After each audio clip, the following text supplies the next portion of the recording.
I'm happy that the government 2 days ago took steps to renovate the existing Sri Saptakoteshwar temple. This temple already existed, so they only beautified this temple. I'm happy that they did that.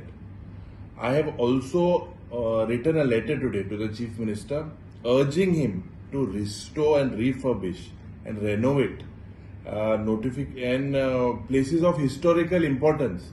In the second session of the 8th Legislative Assembly, I had raised it and I had gotten assurance from the Honorable Chief Minister that these places like Lohiya Maidan, Azad Maidan, Chieftains Memorial, all these places would be notified and they would be refurbished and renovated. Today, they are in dilapidated conditions where you see drunkards and gambling, all these things, activities happening within this vicinity.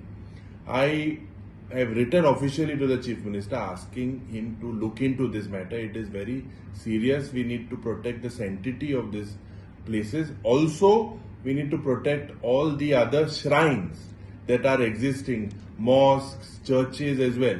And I'm looking positively that the Honorable Chief Minister would look into this, and the existing forts also should be part of his renovation plans. Subscribe Prudent social media channel and press bell icon for latest notifications.